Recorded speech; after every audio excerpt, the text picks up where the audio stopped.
Anyways, we're going to do a quick update this afternoon on the Hamilton real estate market in the first quarter of this year. We tried a little bit earlier today and the technology was not working, so now it is.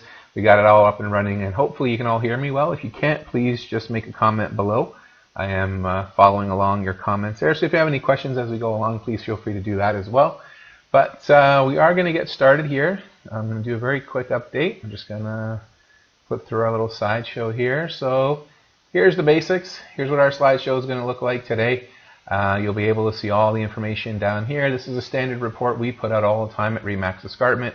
It is called our Market by Design report. So what you're seeing there is the house prices in the right column, the average sale price here based on the style of home, 1-story, 1.5-story, 2-story, etc.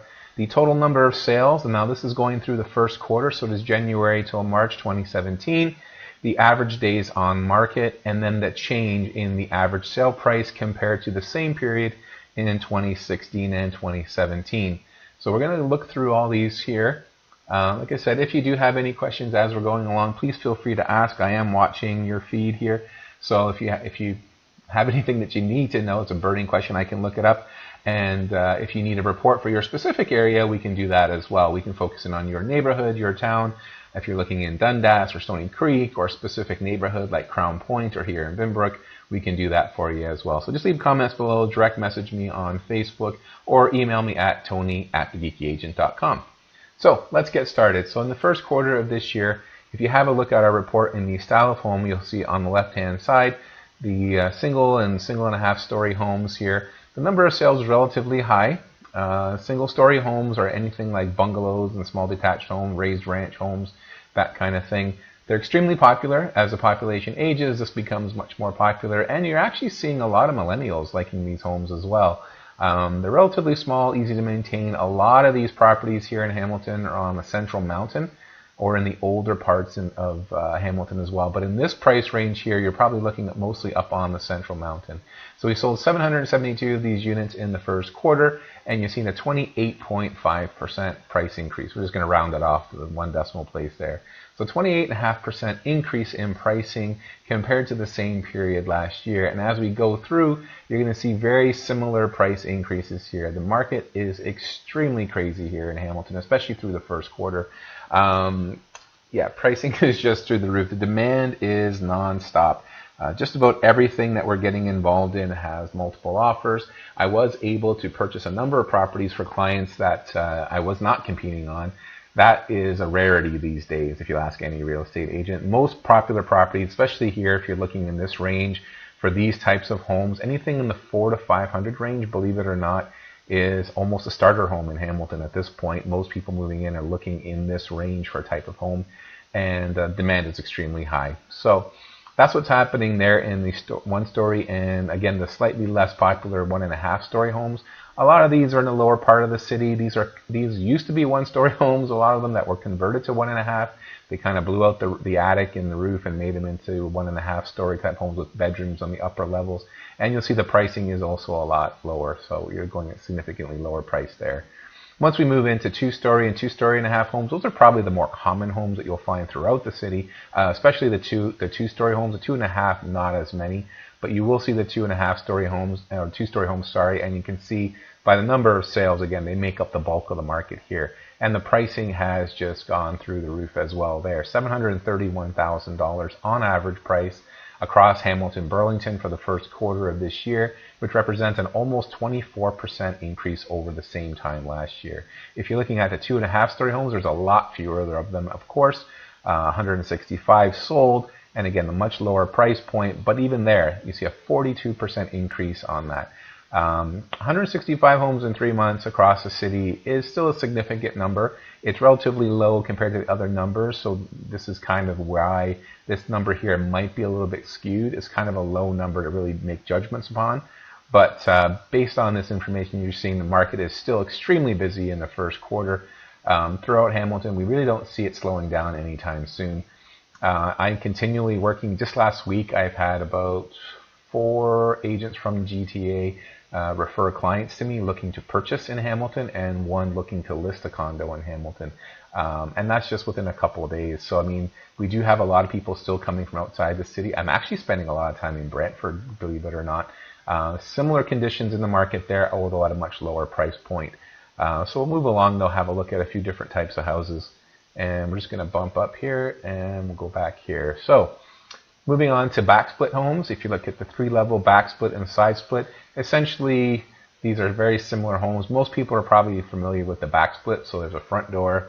You walk in, and you're usually on the main level. Then the bedrooms are 3 or 4 stairs up into the bedroom level. The main level has like a living room, dining room, kitchen, and then you go down into a basement level. And if it's a 4-level backsplit, there's another level below there, and mostly family rooms, second kitchens, and that kind of thing. Side splits are the same thing, except you kind of take the house and turn it sideways so that the door would be where the side door normally is, and that's kind of the front door. They're not as popular, but they are around. So if you have a look back at the chart here, 3-level backsplits and side splits, the numbers are obviously much lower than the 2-story homes, which are much more popular, but pricing is still there. So you're looking at these average prices here, which again represent a 21% increase. And then if you move into the 4-level backsplits, which are slightly more available so far as I know. A lot of these are on the West Mountain, Central Mountain, even in Stony Creek. And you're seeing much higher sales numbers overall for the first quarter compared to the 3 levels. But pricing is roughly the same. On a 4-level backsplit versus a 3-level backsplit, there's not a huge difference in pricing. And even with the 3-level side split and the 4-level side split, they're roughly the same price. You get that extra level. Generally speaking, it's an unused basement level. It's a storage level. And some of the houses are not really all that big. But you are seeing similar increases in prices. The 3-level backsplits have gone sort of through the roof. But again, sales numbers were low, about 10 per month on average from January till March. So this might be a little bit skewed. But once you get into sort of higher sales numbers, again, we're averaging out at about a 20% overall increase in numbers. Continuing on from there, we can have a look at the 5-level backsplits. Now, they're very rare. 5-level backsplits are kind of monster homes. They're really big. You do see a few of them in Stony Creek. I have yet to encounter any on the Hamilton Mountain or in the older original part of the city. You might see some out in Dundas, but mostly I see them out in Stony Creek. They're really big. They're really big, but the layouts are odd for the most part. Again, you're going up to a bedroom level off the main level, and then an additional level, and then going down 2 levels. It just gets to be a little bit weird just the way they're laid out. A lot of space is wasted on stairwells and that kind of thing. So they don't really present much of an advantage over a 4-level side split or back split. So they're not as popular. As you can see, we can go back to the chart here. The number of sales is extremely low. The 5-level back split, there's 20 sales over the first 3 months of the year. The 5-level side split, only 5 sales over the first 3 months of this year. Pricing has gone super high. So there's just a demand for housing in general. But again, with such low numbers, these numbers might be skewed quite a bit. So I wouldn't put a ton of faith on the average numbers because there's a fairly wide variation from the top and the bottom here. But these are the average prices about what they're selling for. Again, well over $600,000 for these detached homes. The raised ranch, which is similar to a bungalow, we do have a lot of them, so we do have them in a separate category. Again, the sales numbers were much higher, 133 over the first 3 months of this year, and a 16% overall increase in price to about $546,000. The only other category, I have no idea what kind of homes are in this other category. I do need to talk to my broker and find out why they added this in here. These are all different types of homes. It could be mobile homes, it could be A-frame homes, just all different sorts of housing, and you're seeing an 8% decline in the pricing of those homes. So again, this is stuff that you're not really seeing in the city very often, mostly on the outskirts and stuff. Most people coming from the GTA, the pricing pressure is being placed in the city itself. So that's where you're seeing that happening. Basically, those are the numbers for the residential freehold properties, the non-condominium properties. Condominiums themselves are still seeing a good increase in pricing, as you'll see. We'll just flip it back here. So basic types of condominiums, there's apartment condominiums, and then you get into sort of townhouse condominiums, basically 1.5 and 2-story. The 1.5-story townhomes, they're not as popular. They're difficult to find. For the most part, the bedrooms are on the half story, on the second floor of the homes. They're much smaller, that sort of thing. A lot of them end up being sort of 2-bedroom townhome units. There are a few here, even in Binbrook, where I am at, but again, they are not as popular. Pricing is still there, so as you can see, only 26 sales, but the overall pricing has actually declined for these. Again, small number of sales over a 3-month period, so these number might be skewed, but once you're looking at apartment condos and 2-story townhome condos, you see much higher sales numbers, so a bit more confident in the results produced there. Average price for a apartment condominium, which is usually a 2 to 3 bedroom condominium, is $357,000, which is a 17% increase over last year. And in 2-story townhomes, again, 2 to 3 bedroom townhomes, depending on where you are in the city, average price of about $421,000, which represents a 35% increase in pricing. I can give you some anecdotal evidence from here in Binbrook. The 2-story townhomes here in Binbrook are starting to hit $492,000 for a 3-bedroom 2-story townhome, whether it's freehold or has condo road. The big difference between a condominium, full condominium, and a condo road type situation is a full condominium. The condo corporation takes care of the entire exterior of the building, so you're paying a much higher condo fee. In Binbrook, for a townhome, that condo fee is anywhere from $250 to $350 per month. That includes all exterior maintenance, all exterior insurance. So if you never need windows, doors, garage door, roof, etc., all that is going to be repaired by the condominium corporation. Now, with that comes a lot stricter rules as well. You can't paint your front door. You can't have satellite dishes on the outside without permission from the condo corporation. If you're in a condo road situation, which is actually what I'm in right now, it looks the same. They're just townhouses in a townhouse complex. However, the townhouse itself is freehold, just like a regular home would be. I'm responsible, and I can maintain the exterior of my home however I choose, within certain limits, of course. But I can paint my doors. But if anything goes wrong, I need a new window, I need a new garage door, new roofing, etc. That falls completely on me. The condo road fee that you pay is usually around, in Binbrook, about $60 to $90 per month. And that only covers road maintenance, snow removal, garbage pickup within your condo complex, and all that sort of stuff. Those types of situations in Binbrook, there doesn't really seem to be a difference in pricing. Because it's mainly condo roads, not full condos in Binbrook, the difference between a condo road situation and a freehold townhome, pricing difference is minimal, if it exists at all.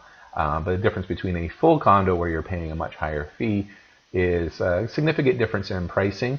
However, the demand for them here in Binbrook, because the majority of them fall into a adult lifestyle community in Binbrook, what we used to call retirement homes in Binbrook, because that demand is so high, it's actually negating a lot of the negative effects of being a full condominium.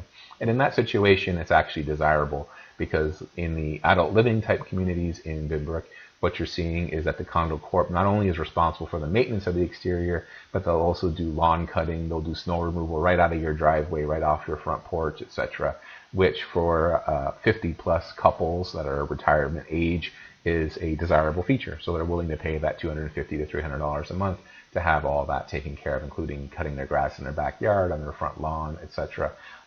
Gives them more freedom too if they do choose to travel, which many of them do, especially here in Binbrook and in Stony Creek. Many of Canadians here in this area do travel to Florida for extended periods during the winter, and to have that condominium corporation essentially maintaining the exterior of your home is, again, a desirable feature. So they're not averse to paying that additional fee for that service. And that's about it. That's the numbers here in Binbrook.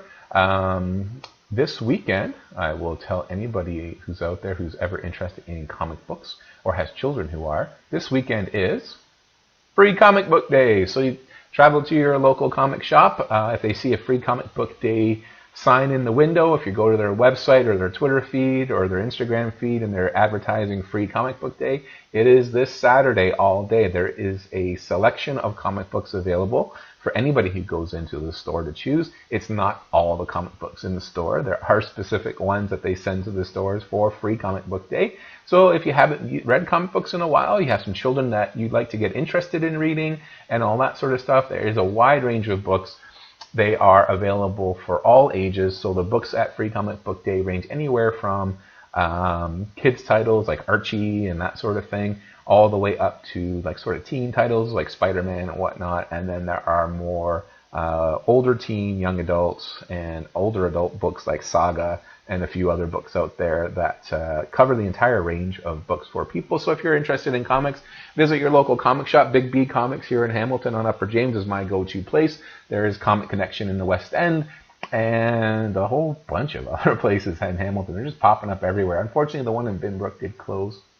It was a sad day. It was a very small shop, and unfortunately, they just couldn't get it going here in Binbrook. Hopefully, one day somebody else will come in and fill that void. But for now, Big B in Upper James is my go-to spot, so I will be there on Saturday with my kids, checking out all the new comics, and I hope to see you there. If you have any questions at all, like I mentioned, please feel free to comment below. Send me a direct message. Email me at tony@thegeekyagent.com. I really do appreciate you all sitting and being patient and listening to me all the time. Not many people do, to be honest. Kind of a crazy thing, but I do appreciate you all. You're all amazing. Thank you so much. I hope you have an amazing rest of the day. And as always, I will talk to you again soon. Bye for now.